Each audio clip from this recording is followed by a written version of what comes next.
Okay, so I thought I'd do a little video showing my new watch I purchased for EDC, and as you can see it is a Seiko.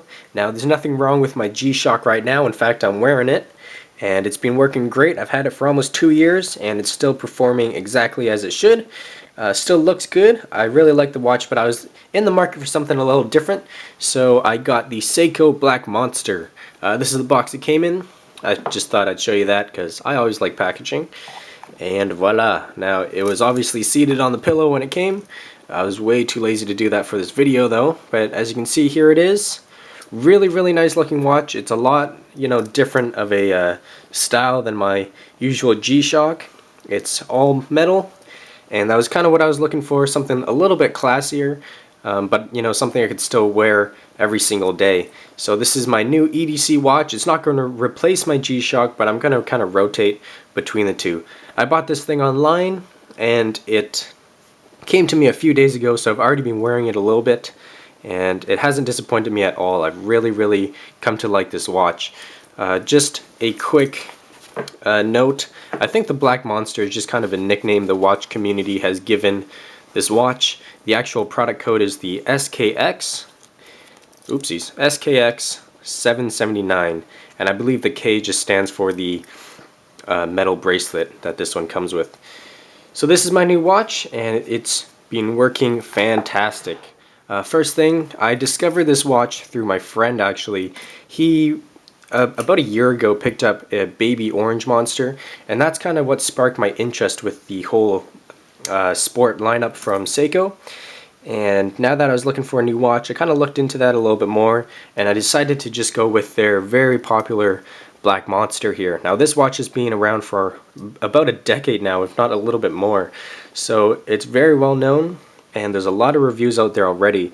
I'm not a huge watch guy. I wouldn't really consider watches one of my big hobbies. I don't, pour too much money into that. I have way too many hobbies to, get into another one, but I do wear a watch every day, so I thought I'd make this little video showing my new watch. There is a very close relative called the Orange Monster, and it's basically the exact same watch, just with an orange face instead of the black one. I chose to go with the black one just because I think it's a little bit more appropriate in more settings, although the orange ones look very cool.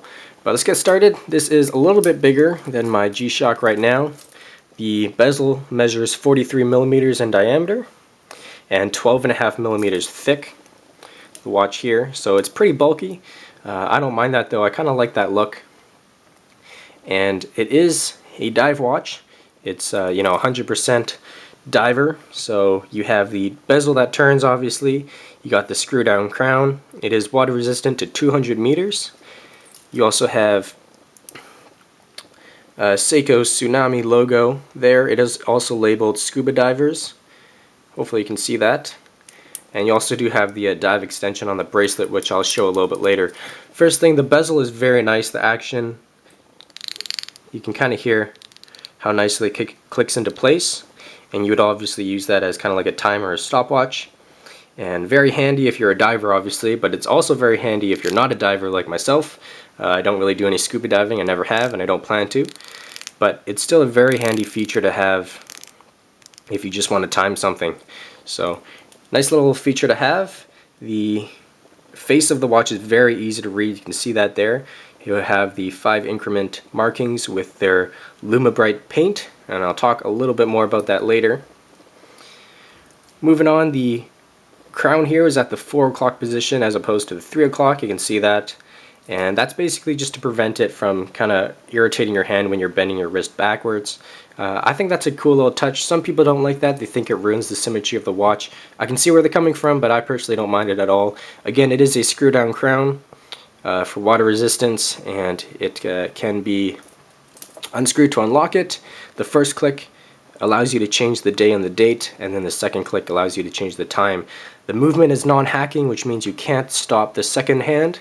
Not a huge deal for me. Again, I'm not a huge watch guy. I just need the watch to tell time somewhat accurately. Speaking of which, the movement is the 7S26 from Seiko, which is an automatic movement. And they say that this isn't the most accurate thing in the world. Again, I'm not, too concerned about that, but it's give or take 15 seconds every 24 hours, which isn't too bad. I've noticed my particular watch here runs a little bit fast, and I timed it to be fast by about 13 seconds every 24 hours. Not a huge deal, to me anyway. And the crown is protected a little bit with these metal little things that stick out there. And I just really love the design of this watch. It really pops out when you're wearing it. I've already gotten a bunch of compliments for it, sorry, and I think it just looks really neat. I think the orange one would stand out even more, but that's not really what I intended this watch to be. Anyway, I got mine with the stainless steel bracelet, as you can see here. Yeah, it also does come from Seiko with the option of a rubber bracelet, but I wanted something a little bit different than my G-Shock, so I decided to go all metal, and I had to take a lot of links out of it. My wrists are actually pretty tiny. Hopefully you can see that, but I had to take like 5 links out of it or something. You can go to, a watch shop or something and have them do it. I actually did it myself with a little bit of creativity, but I got it done without damage anything, which is which is always good. And the bracelet is actually really nice. I know, I read some things on the forums and some videos. A lot of people seem to really like the bracelet here. There's a few people that don't, but I'd have to say I really like it. It's super comfortable. It's definitely a high quality bracelet. It is all stainless steel. The construction is very nice. There's no sharp edges or anything that would bother you. It doesn't flex too much in this dimension, which is something I like, but it's all preference really. It's just really comfortable. It has kind of a double clasp system. You got your main one there, and then the little one does say Seiko on that. And to undo it, you need to pinch both sides there. As I mentioned before, it does have a dive extension. You can see that hiding away right there. And to undo it, it's pretty simple.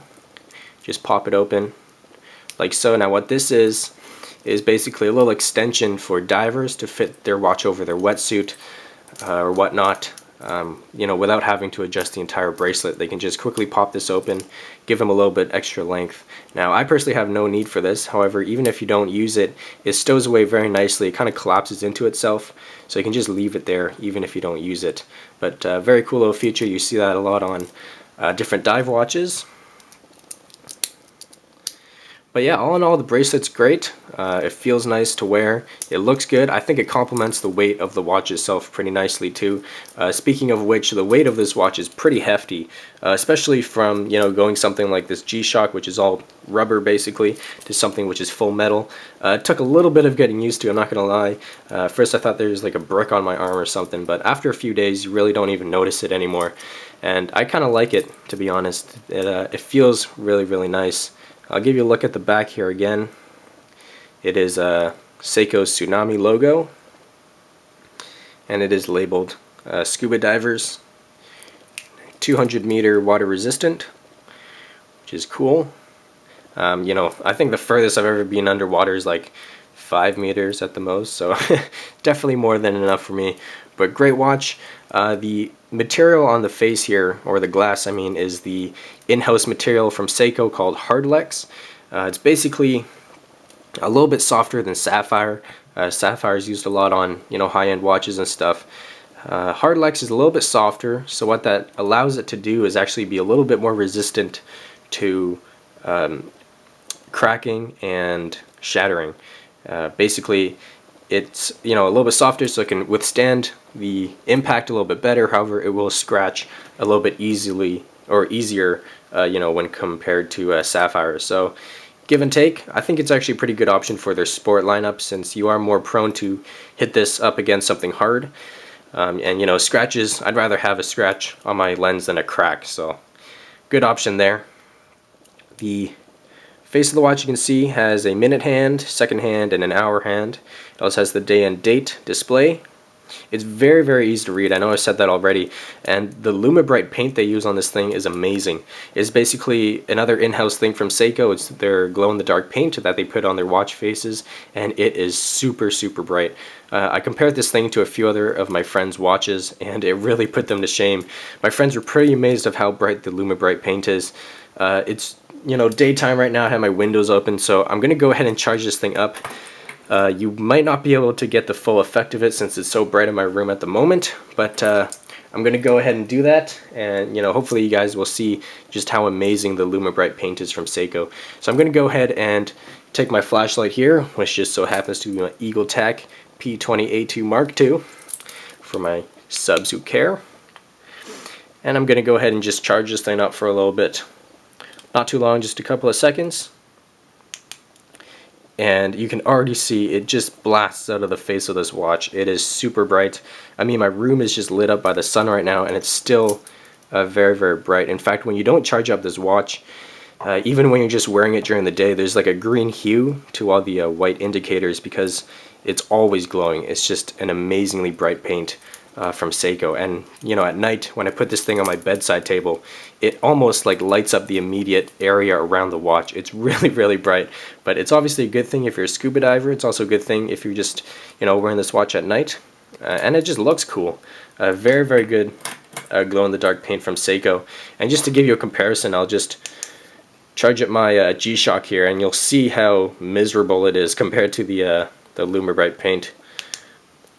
It's respectable. It's not bad. It definitely still works. But compared to this guy, it's pretty sad. Maybe it could be due to the fact that there's a lot more paint on this.